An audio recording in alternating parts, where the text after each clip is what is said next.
Hello and welcome to part 3 of our employment law update webinar that we are now delivering to you on demand. This session, as you can see from the slide next to me, is our case law update. So you can take from that that there is no analysis of furlough. There's no flexible furlough scheme. There's no FFS. There is no COVID-19 to refer to. There is nothing like that. All of those topics, if you want to cover them again, and all of the updates that we've seen in relation to the introduction of the flexible scheme from the 1st of July, and also impacts in relation to home working and data protection and safe return to work, are addressed in our first 2 videos. So as I said, a furlough-free zone for us for the next 20 minutes or so, I would imagine. So our update is going to cover a number of important cases. There aren't quite as many cases coming out of the courts at the moment, obviously because of the coronavirus situation, but there are still some important points that we need to communicate to you, and we need to cover. So first of all, we are going to deal with a redundancy case. And of course, a lot of employers are unfortunately having to make redundancies at the moment. So this is a particularly timely and apt case for employers, particularly where you are beginning to plan the structure of your redundancy processes, because it really does have an impact on the way that you might be doing that. Now, this case is the case of Gwynedd Council and Miss Barratt, and it focuses in on essentially whether somebody should be selected into a role or selected out of a role. So there are many instances, and I find this particularly in the public sector actually, where as a part of a redundancy and restructuring exercise, that employees are then required to apply for their own jobs. That is in effect what has happened in this instance.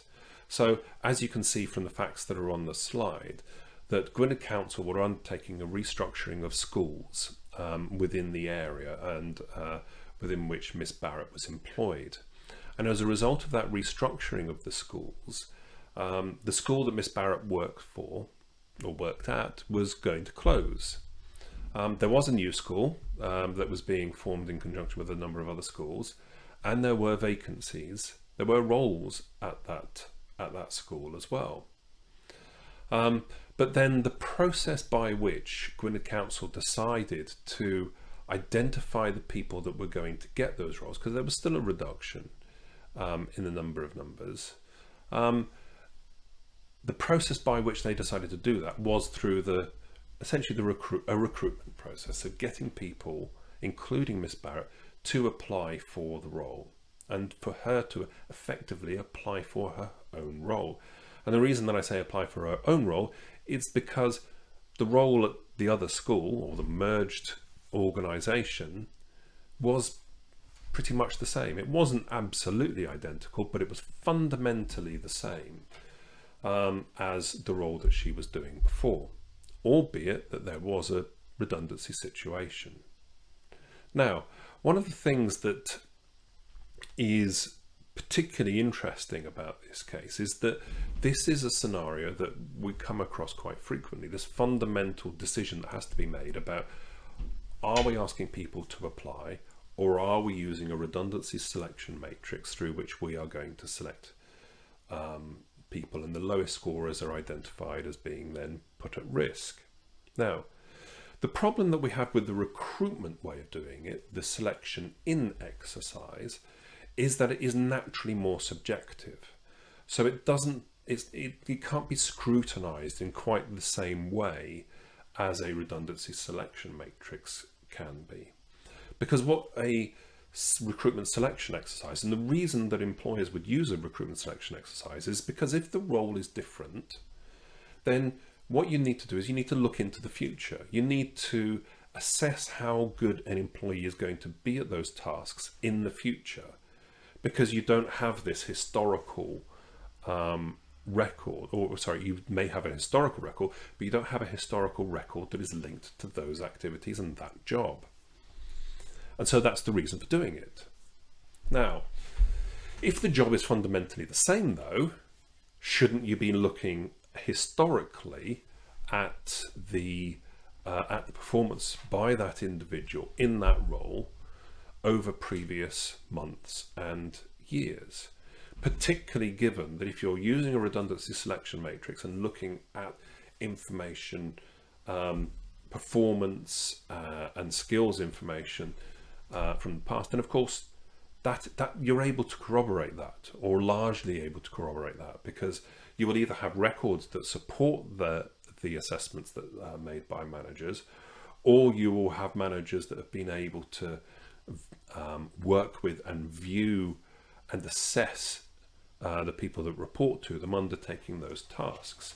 And so it's a much more reliable way of selecting people if the job isn't changing, which is why, of course, that really should be the default, unless the job is changing. And if the job is changing, then of course, hey, you go ahead and you can use the selection criteria, because that's exactly what the case of Morgan and the RFU said. So moving on to the next slide, that it is very much akin to that situation. But of course, what the tribunal has to do is it has to make an assessment as to the choice that's made by the employer in terms of the route that it's taking here. Is it reasonable for it to do so? Because of course, if it does look into the future, if it does do the recruitment selection exercise, that is more subjective, and therefore it's less reliable. Now, it can be justified on the basis that the employer does need to look forward, as it was able to in the case of Morgan. But if you can't satisfy the tribunal that the job is sufficiently different and therefore that you're justified to do that, then you should be using the redundancy selection matrix, using the more robust selection criteria, and doing that in a way that is compliant with the principles as set out in Williams and Compare Maxim. And that's really the conclusion that the tribunal came to in this instance. I mean, I suspect they were probably aided by the fact that there were other failings here in terms of consultation. So, I mean, because one of the things that you tend to find within a selection out process is that the normal course of events is that you have an at-risk meeting with the employee. You give them a copy of their score at that at-risk meeting. They then come to a consultation meeting, having been armed with their score for a few days, and you then consult about that score. They will challenge the score, and you will take into account what they say, and you may change the score or you may not, depending upon the representations that are made, but you're consulting about it, you're exploring it. Now, in this case, what appeared to happen is that the selection process took place. She was unsuccessful with that, in that selection process, in that recruitment process, and she was then made redundant. So there was no consultation process that followed. There was no interrogation of the decision that was made at that recruitment interview. And so that really is a bit of a fundamental failure in terms of the process that followed. And there was no appeal either. Now, there isn't necessarily a right to an appeal in a redundancy process, because redundancy processes are a little different to, say, for example, your normal misconduct process. So if you're going through a misconduct disciplinary, so say, for example, somebody is being dismissed for gross misconduct, yes, they would have been invited to an investigation meeting, or should I say, attended an investigation meeting, not necessarily having to have a formal invite, of course, but they will have attended an investigation meeting, then invited to the disciplinary hearing, been given all of the relevant information in advance of that, and then that one meeting then decides whether that person's employment is going to be continued or not. I appreciate sometimes there are adjournments and further investigations, but fundamentally there is no requirement to have a number of meetings. You don't consult with the employee about their potential dismissal for gross misconduct. You investigate it, You have your disciplinary meeting and you decide. Redundancy is somewhat different because, of course, you will put them at risk. You will then hold consultation meetings with them about potential ways in which you can avoid the redundancy, whether that be because of the scoring, their selection, the redundancy exercise in itself, whether there is a redundancy situation, whether there are alternative roles, whether you will consider part-time working by the employee, whether that solves the problem or not. There are many things that can be covered in a redundancy consultation exercise. And as a result of that, there isn't a de facto requirement for you to undertake an appeal process. It isn't included as a requirement in the ACAS Code of Practice, for example. But having said all of that, I very strongly encourage any employer to undertake an appeal process because, simply put, what have you got to lose?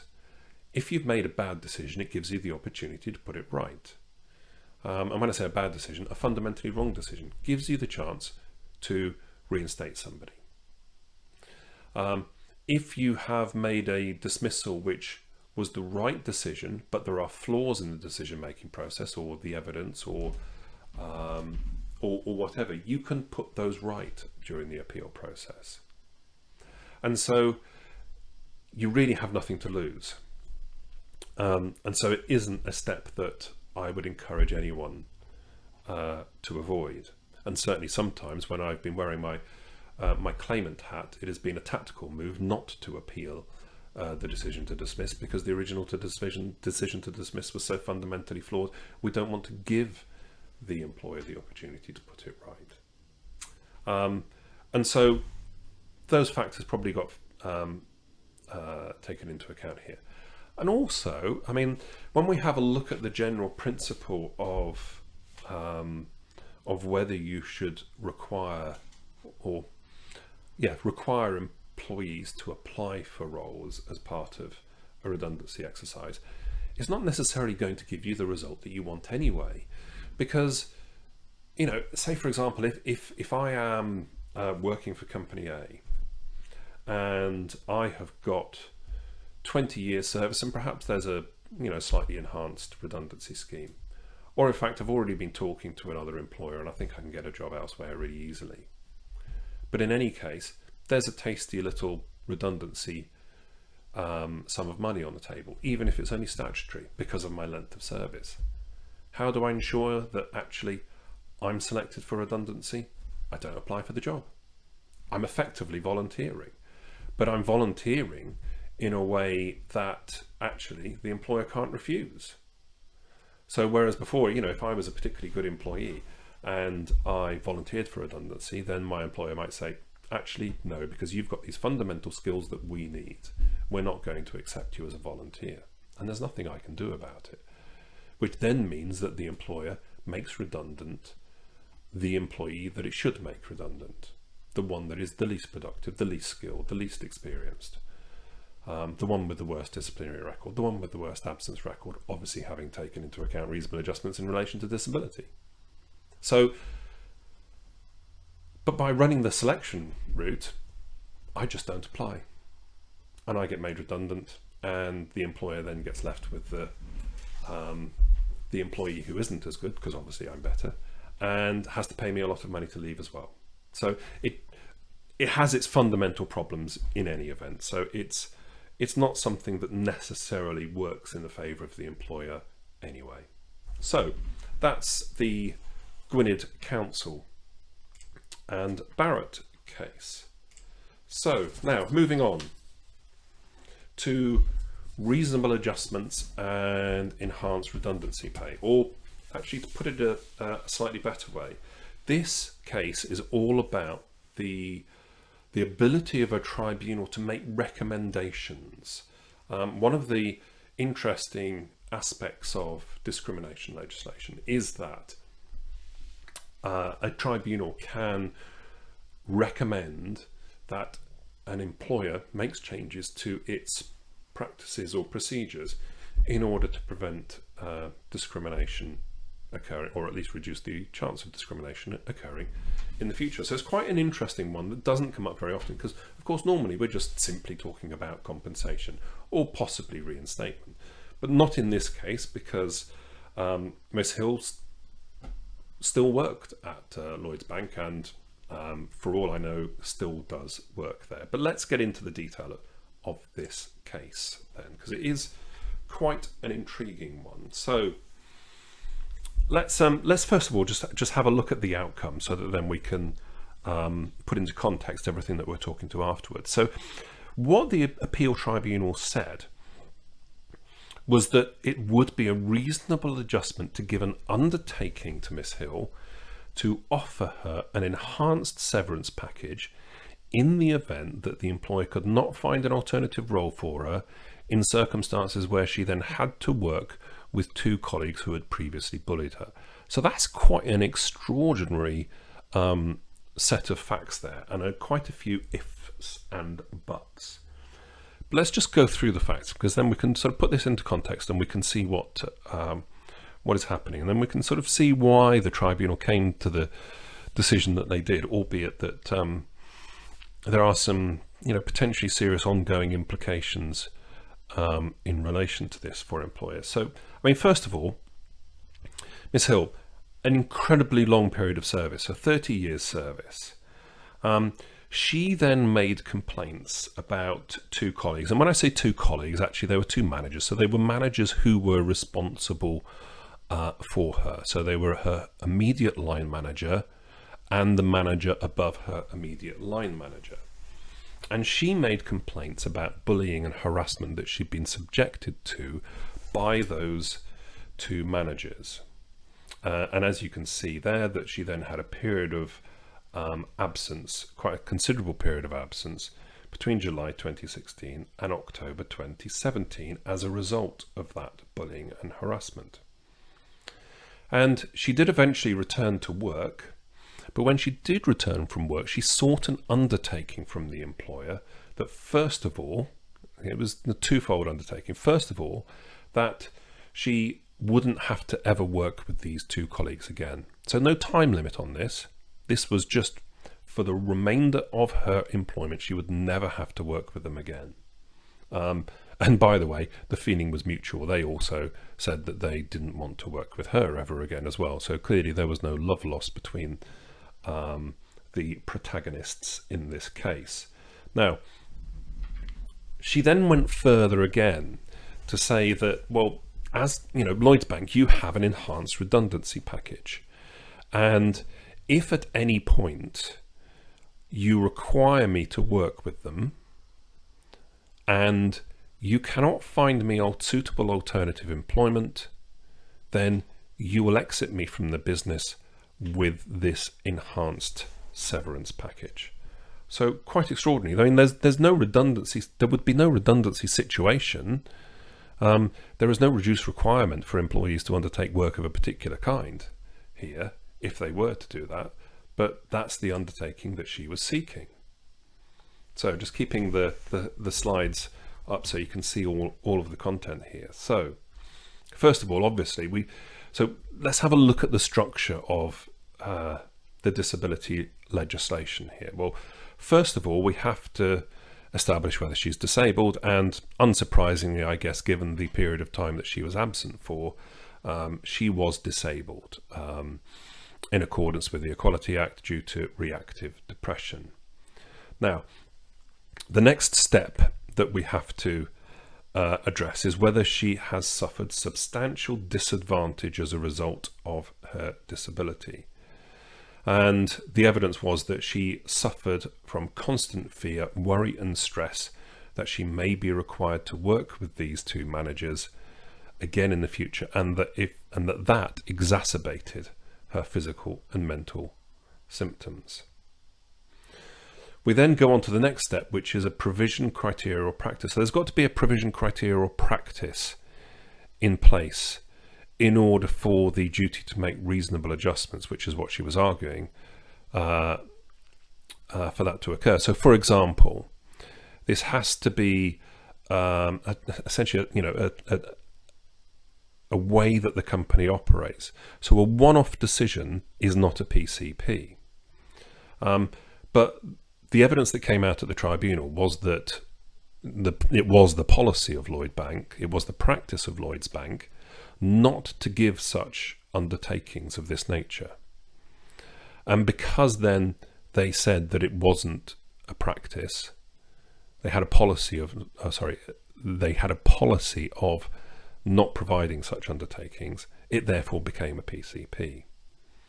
There might have been a little bit more wriggle room in terms of the arguments that the bank were having, but that was certainly the evidence as it came out. So therefore, we've got a PCP which places the claimant, Miss Hill, at a substantial disadvantage, and so therefore that triggers the duty to make reasonable adjustments. Then, of course, the question is whether the adjustment that is being asked for is reasonable or not. Now, Lloyds argued, and I think that this had some mileage, but the tribunal didn't accept it.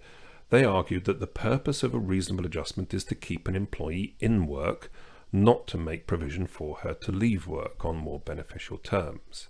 Now, of course, what Miss Hill said was that actually it wasn't necessarily the payment of the package itself that was the adjustment that she was asking for. It was the undertaking that would be paid if she was then required to work with the managers and no alternative was required. And the reason that she considered that undertaking to be a reasonable request, a reasonable adjustment, was because without that she would have lived in constant fear, worry and stress as a result of the fact that she might not be able to continue to work for her employer after 30 years service, because she might be required to work with the managers again at some point in the future.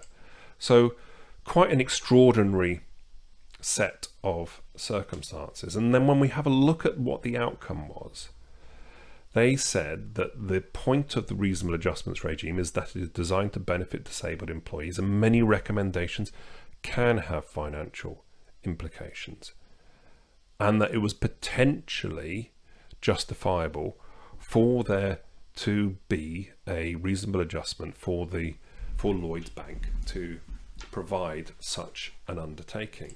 Now, I'm being a little bit careful with my words there, because as so often happens with these cases, it has been referred back to the employment tribunal for them to assess what recommendations should be made. But what this does do, and sort of quite worryingly does do, is that it opens up the possibility of, or increases the likelihood of, claimants asking for such recommendations to be made. And fundamentally, and in particular in this instance, what we've got here is that we've got one employee that doesn't want to work with a couple of other employees, and she is asking for an undertaking that she's never going to have to work with them again. And that's quite an extraordinary recommendation if it is made at the employment tribunal upon its rehearing there, for an employer to have to adhere to that.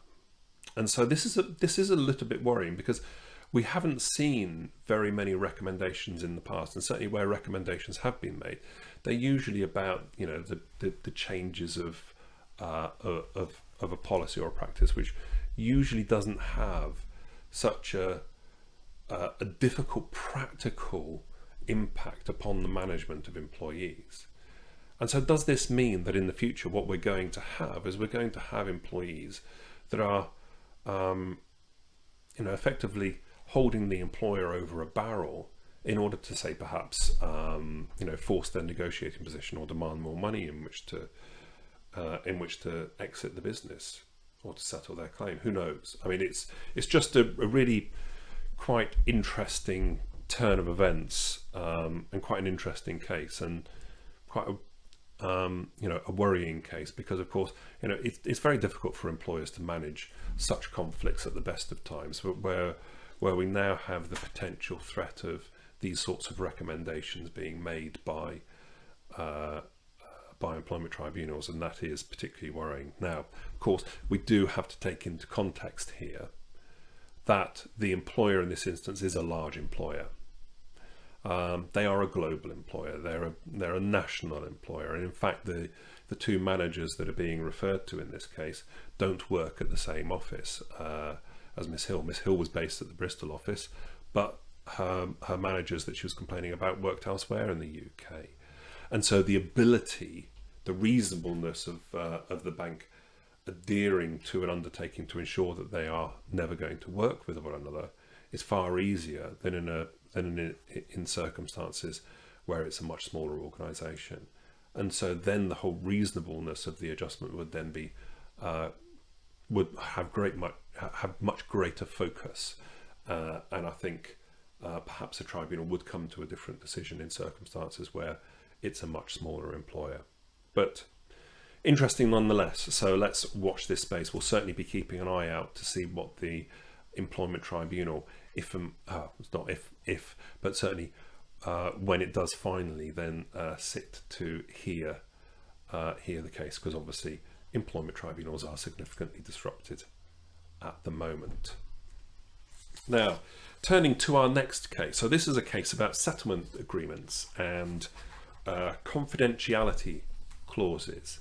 So I know lots of you out there will have used settlement agreements in the past and will have been very familiar with all of the long clauses within those agreements providing for all sorts of things.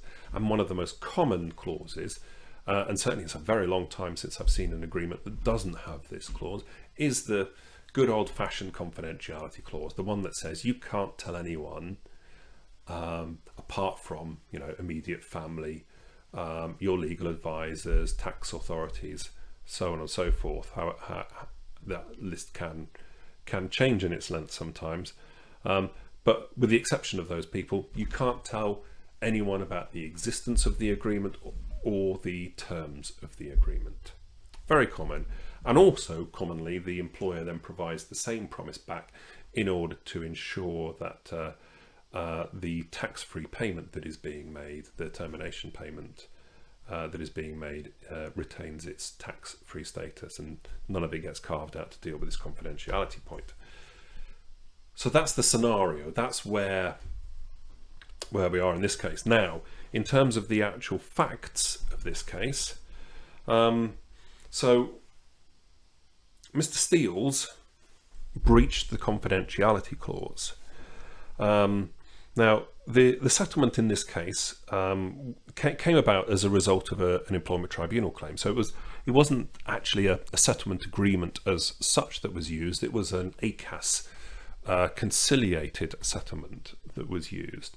And it's quite common in ACAS conciliated agreements for them to be somewhat more straightforward and simpler than the often quite detailed and onerous settlement agreements that we get to see nowadays.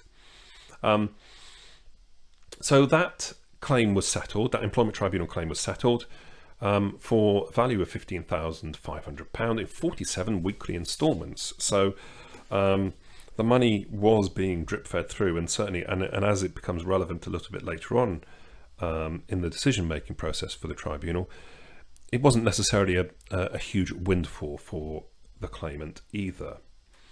Now, this included the fairly standard confidentiality clause that says, I will not tell anyone about this agreement, and the employer will not also tell people about the agreement. Now, a little bit later, the employer then discovers that Mr. Steels has breached this clause. They're about £3,000 into the payments by this point, and they discover that he's told a former colleague of the fact that this agreement exists and how much he'd got paid. And then at that point, then the employer considered that he was in breach of the agreement and ceased making the payments. Now, there wasn't any immediate, or in fact any evidence at all of any commercial harm or any loss being incurred by the employer as a result of this breach.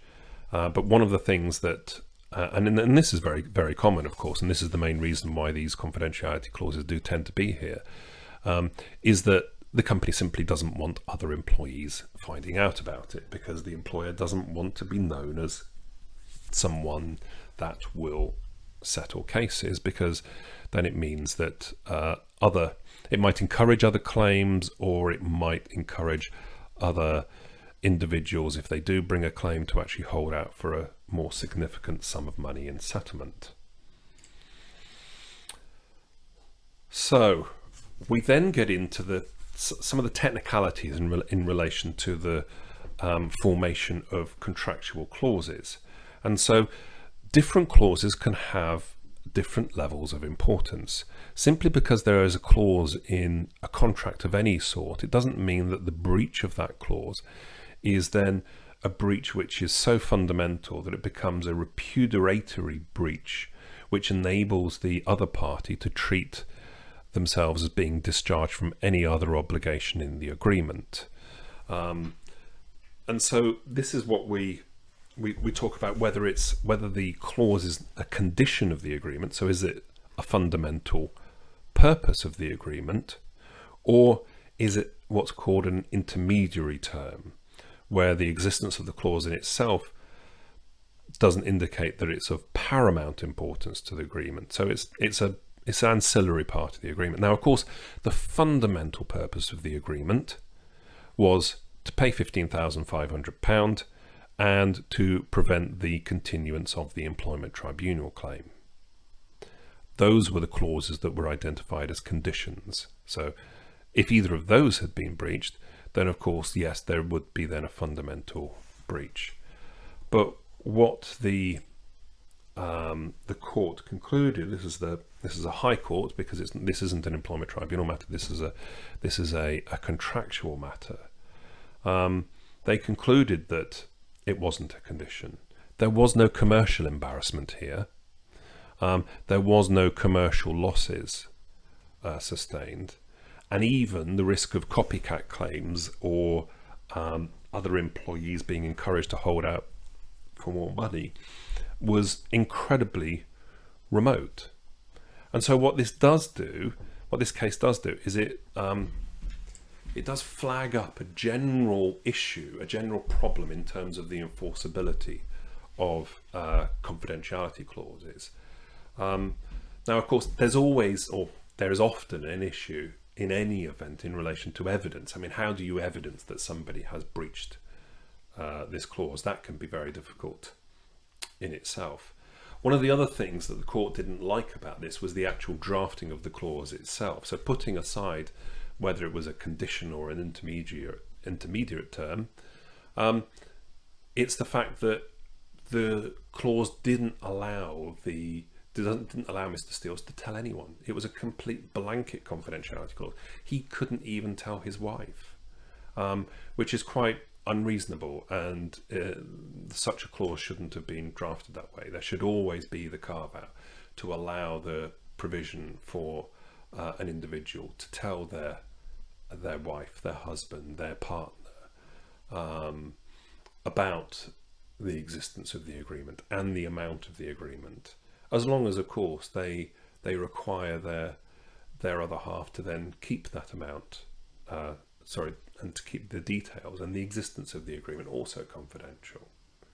So, and of course, your legal advisors, your tax advisors, and all of those individuals that you might need to tell in due course should have been carved out, and that also no doubt influenced the decision that was being made here.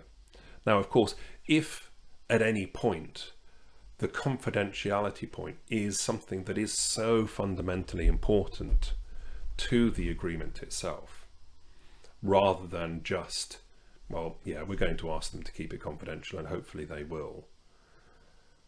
If you want to have consequences for a breach of that clause, then what we need to do is we need to say what they are. So we need to be very, very clear as to what the consequences for any breach would be. So whether that be repayment of any particular sum of money, a proportion of the money that's been paid, is something that we could possibly look at. Now, of course, we can get into, and I don't want to go down a bit of a rabbit hole on this, but of course, you know, there's the whole issue of penalty clauses as well, and it's about valuing the appropriate amount of loss. I mean, we can't just simply have repayment of the entire amount that's paid to somebody simply because of the breach of this clause. So it's a complicated area, and it's a complicated area of contractual law, but it's something that certainly whenever you are having your settlement agreements drafted for you now, we just need to turn our minds to the importance of the confidentiality and what we want to do about it if it is so important to the business. Okay, so we are going to turn now to our final case, and we can't really get much further away from furlough case, not furlough case law, but the issue of furlough than a good old-fashioned TUPE case, can we? So, and as you can tell, this is a European case, so I know you're probably all sat there going, but hang on a second, aren't we out of the European Union? Well, yes we are, but for the time being, there is still the potential for these cases to have an impact on the decisions made by the UK courts. But this is interesting because what this case is doing is it is in conflict with a UK court decision. So let's just run through some of the facts, because the facts are always important in TUPE cases. So we have got Miss Govaerts, and please excuse my pronunciation if I have no doubt got that wrong, which I'm sure I probably have. Well, so she was a maid employed by ISS. She was responsible for cleaning 3 separate buildings, and ISS were also responsible for the maintenance of those buildings. Now, that work went out to tender, and the contracts for 2 buildings were awarded to one company, Atalian, and the other 2 cleaning masters. So there was a split here. So then, of course, we get to that knotty issue of, well, is there a transfer, and who does she transfer to? Now, this was then referred to the European Court of Justice, and the issue that we then have, or the questions that we then need to answer in these types of cases is, was she transferred to each new provider on a pro rata basis? So given that she worked at 3 sites and 2 sites went to one of the transferees and 1 site went to the other, does she get proportioned on the basis of 2/3 to Atalian and 1/3 to cleaning masters? Or does she go to the company where she will be principally employed? Now this refers to, I put there, referred to the principle of Kimberley. Now, Kimberley is the UK case that I referred to just now. And what the Kimberley case said, and this case goes back to 2008, so this has been fairly long established law following the revision of the TUPE regs in 2006. So what the Employment Appeal Tribunal said in that case was that employee liabilities cannot be divided between 2 transferees, 2 companies, on a percentage pro rata basis. There can't be separation of the employment contract between 2 companies. An employee can't be effectively the servant to 2 different employers. And what they said was that, simply put, what a tribunal should do is that they should establish whether there was a transfer, and if there was one transferee company that was predominantly picking up the liabilities, then the employee should get transferred to that company. So in effect, when we're looking at this is the, this option 2. So as Atalian were picking up the majority of the work, then if it is a TUPE transfer, then that's where Miss Govaerts go. If there wasn't a TUPE transfer, then of course she doesn't get transferred to either, but it shouldn't be apportioned. So what Kimberley is saying is that it has to be either 2 or 3, and that it won't be 1. Now, that's not to say that this test itself didn't come up with some issues in the past, because we've had other cases. So, for example, when we have a look at the Kimberley case, 71% of her work was performed for one of the transferees, and so, despite the fact that there was a it wasn't it was a significant amount. Sorry, I'm stumbling over my words a little bit, but it was a significant amount of work that was of her tasks that were assigned to one of the transferees. But just simply because it was 71%, it doesn't necessarily follow that that is some sort of golden rule or rule of thumb figure, because we then turn to a further case of Hassard and McGrath, a 1996 case, where Hassard had spent, and this is, I do wonder how they get to these figures sometimes, 73.39% of his time on one part of the work, and approximately 25% of his time on another part. But they said that 73.39% in the particular circumstances of that case wasn't sufficient. It didn't trigger the transfer. Okay, so it's a very, very tricky area. But as you can see here, that what the European Court of Justice concluded was that actually no, you can apportion the liabilities out to different employers if there is a transfer. Now, of course, there is also a fundamental question that we also have to answer here, which is, well, is there a transfer of service? Because, of course, if the service is going to different providers, is that service then being fragmented to such an extent that, in fact, there isn't a TUPE transfer in the first place? So there are some fundamental questions about whether there is going to be a transfer as well in these sorts of cases. So I don't want to necessarily mislead you that this is the only point that would have to be decided. But certainly then, when we do have a high percentage that is being provided or that is effectively assigned to one of the transferees, that if there then is a transfer, then that's the company that they should be transferred to, lock, stock and barrel, not to get apportioned out. But of course, that's not what the European Court of Justice have decided in this instance. So it's quite an interesting case in that regard. And so then that then gives us some issues. So of course, there's always an element, I suppose, of unfairness in relation to the fact that the company that then simply has the largest proportion of tasks that would be coming across to them, then, say for example in Kimberley we're looking at 71%, and yet they then take on 100% of the liability. But there is perhaps an element of unfairness in relation to that, but it's, I suppose, a pragmatic way of actually a pragmatic and rather uncomplicated way of sorting out the problem, rather than prorating everything across two companies. If you're prorating everything across 2 or possibly even more companies, then how on earth are you supposed to divide those responsibilities and divisions within the employment contracts? That's unclear. Does the person then have part-time contracts with different employers? And how does the employee work for 2 employers that might have competing interests? So it's going to be interesting to see where the UK courts go with this and how much influence this decision makes.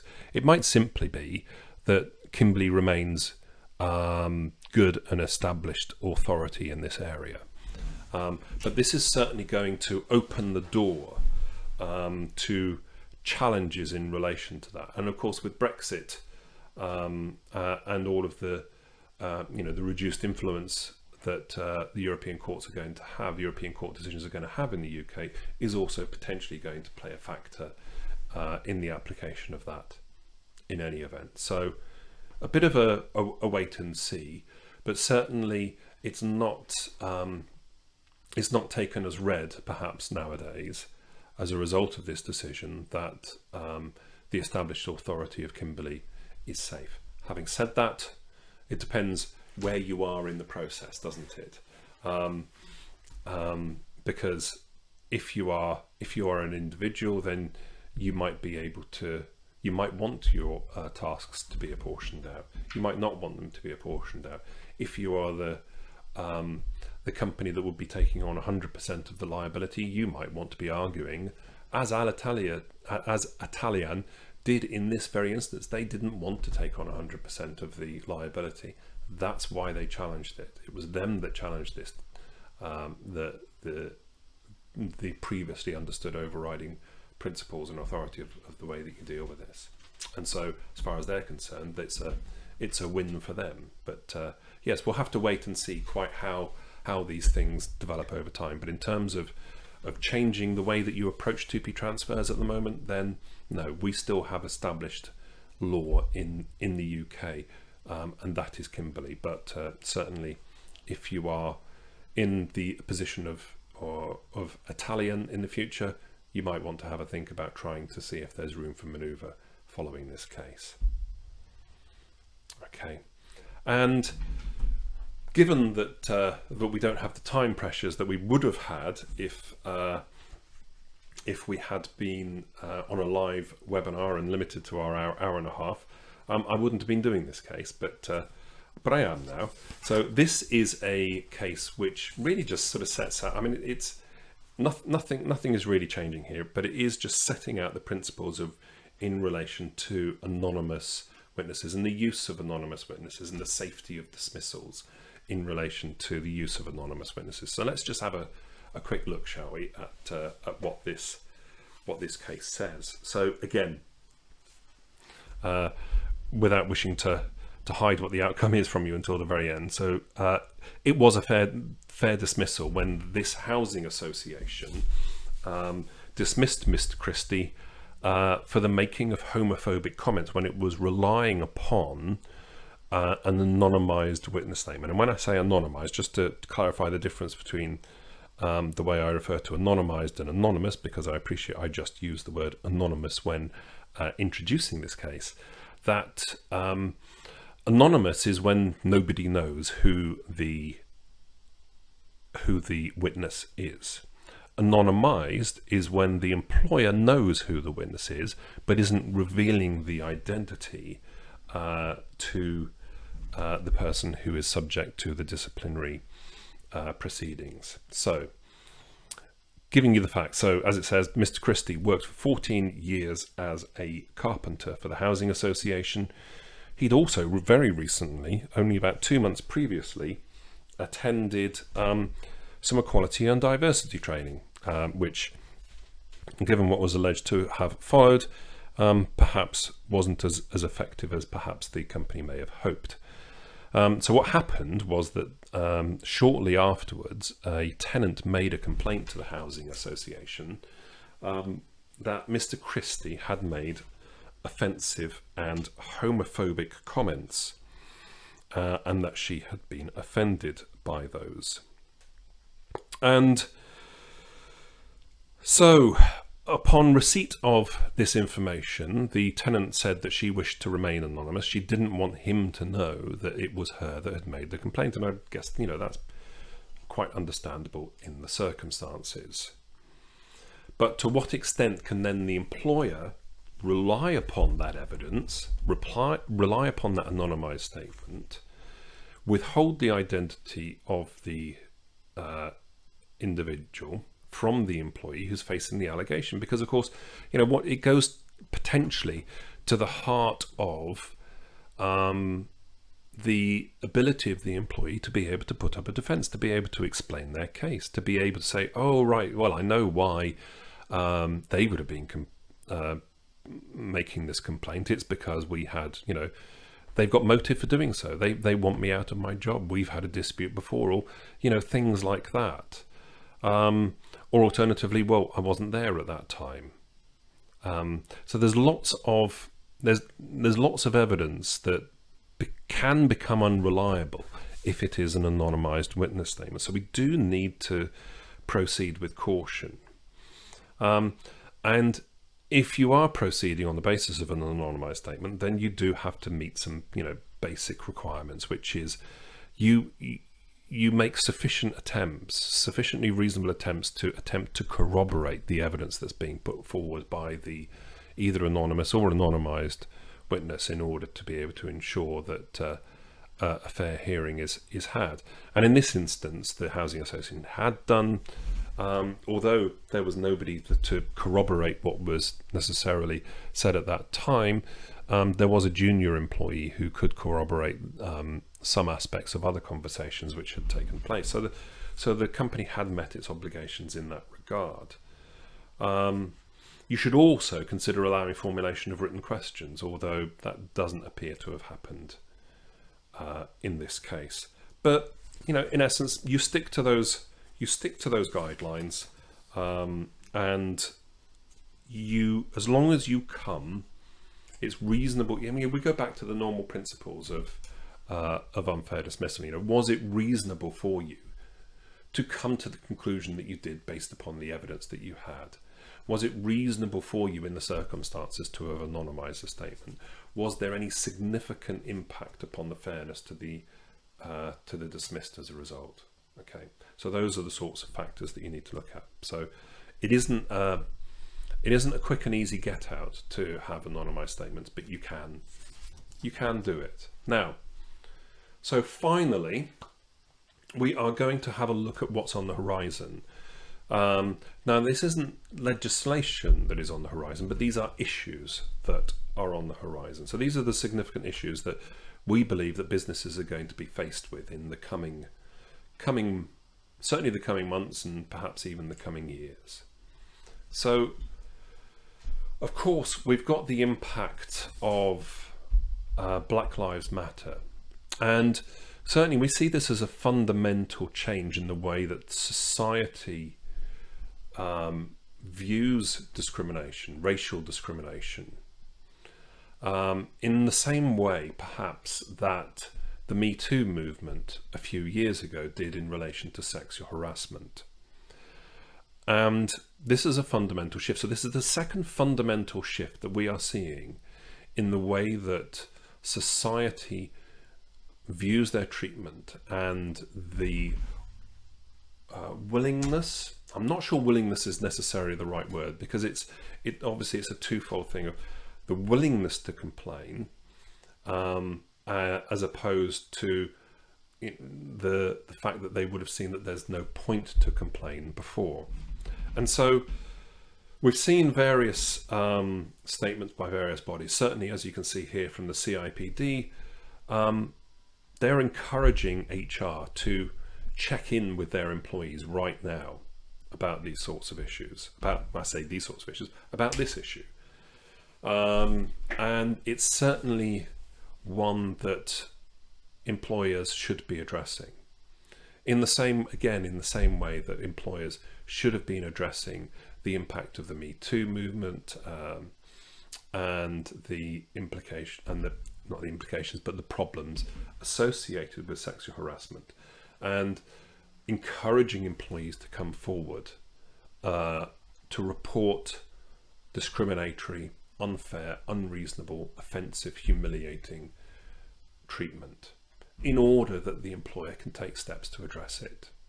Because one of the issues that the fundamental challenge in addressing harassment in an organisation is ensuring that people complain about it. And if people don't complain about it because they don't feel able to, then that's where you have a problem. If you haven't had any grievance, if you haven't had any complaints in relation to harassment in your business, and you're a medium-sized business, then it doesn't mean that it's not happening, because it does happen.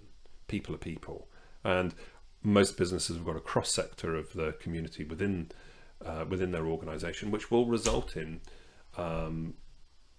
inappropriate and offensive comments being made at various times.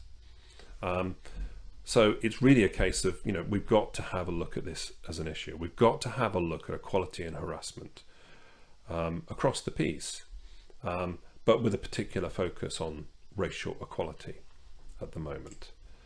And so this is really, as I said, the law hasn't changed. There is a need for business to take a more inclusive approach. That's not to say that your business might not be already taking a very inclusive approach. It may well do. I'm making very broad and generalized statements in relation to businesses and the way that and the way that their plans and their processes and their culture addresses issues of equality.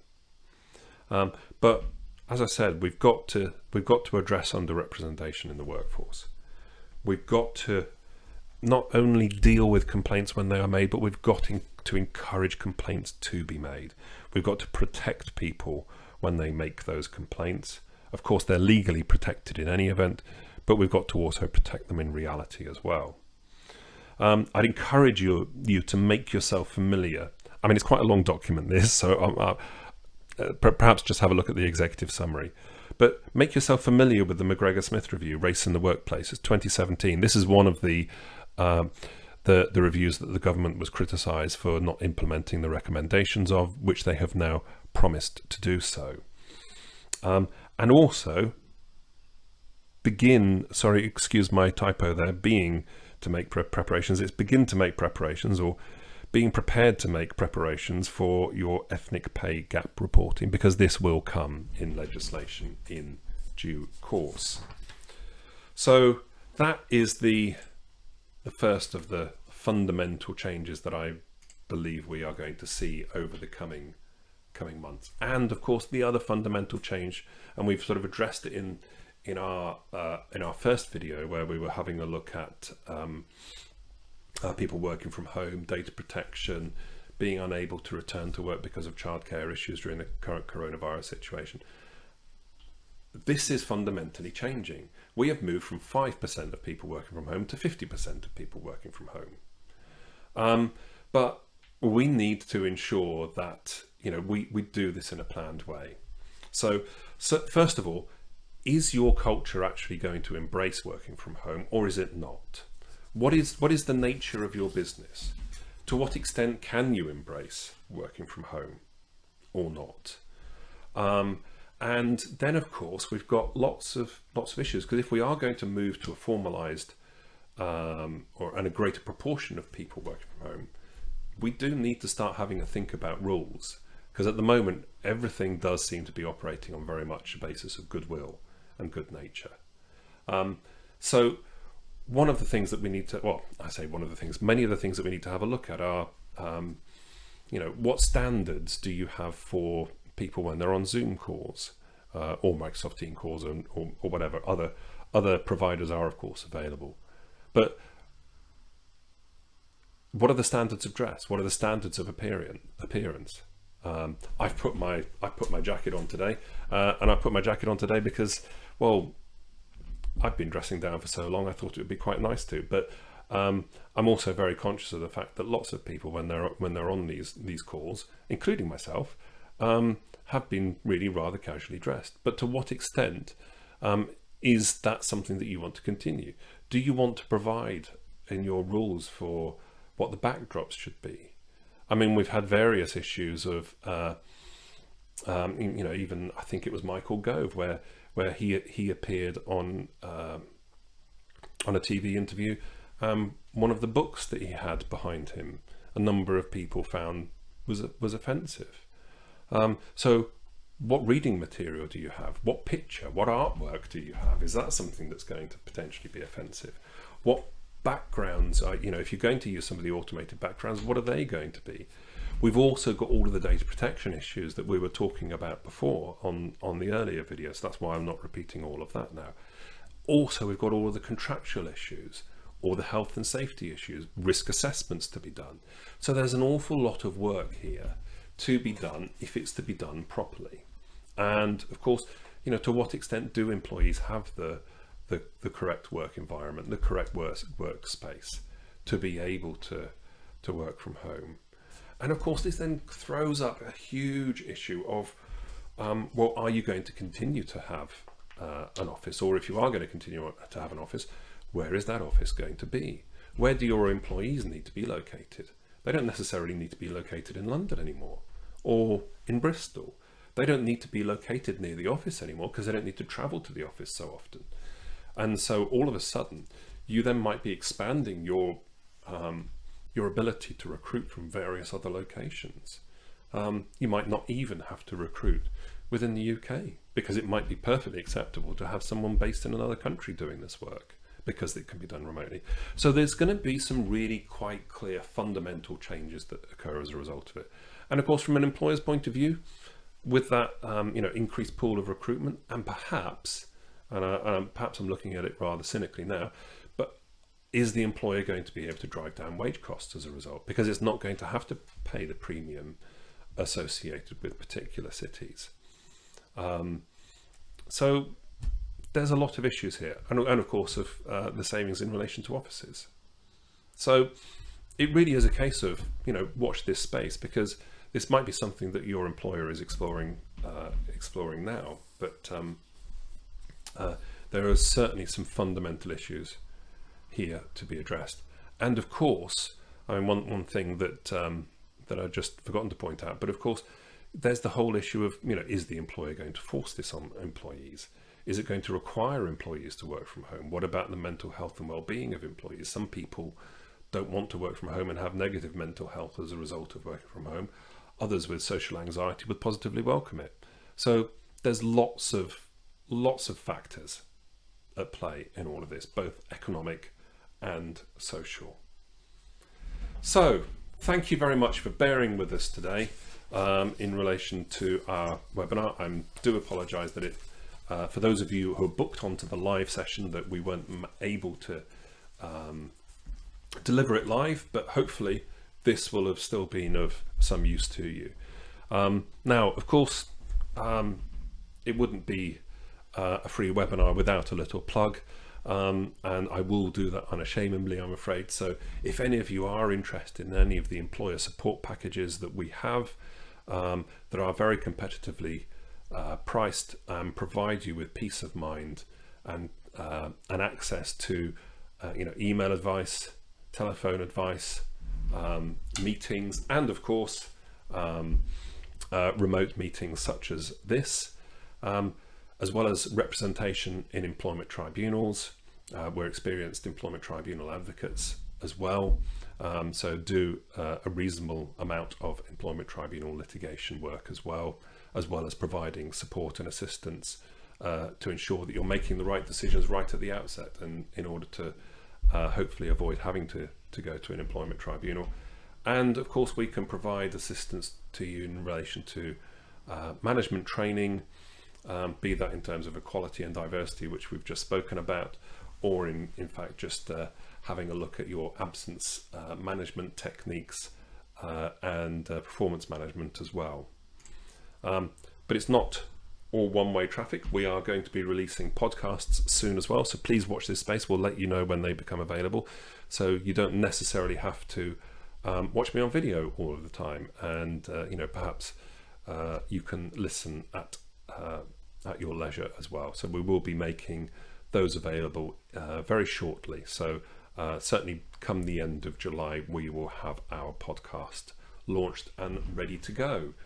So please keep an eye out for that. We also do YouTube updates, so please do subscribe to our YouTube channel. I know that sounds all very teenagery, but if you subscribe to it, then it will give you notification when we upload a new update video on there, and we will try to do those reasonably regularly. We've been certainly over the past few weeks been doing them approximately every fortnight, so there are a few on there already, albeit that most of them are in relation to furlough, and of course furlough is an ever-changing beast, so please be aware of that. But there are also videos on there. There's quite a useful one, or should I say a standalone one, whether it's useful or not is up to you, on post-termination restrictions and how to provide for that and how to challenge that. So please do have a look at that. You can also follow me on Twitter and also on LinkedIn, of course, so please do get in touch with us at any time. There's my email address. So please, if you want to be added on to our mailing lists, please get in touch. And like I said, I hope you found that useful. Please do subscribe to our YouTube channel, which hopefully you will now be watching this on, and look forward to being in touch with you again or at some point soon. Take care. Thanks very much.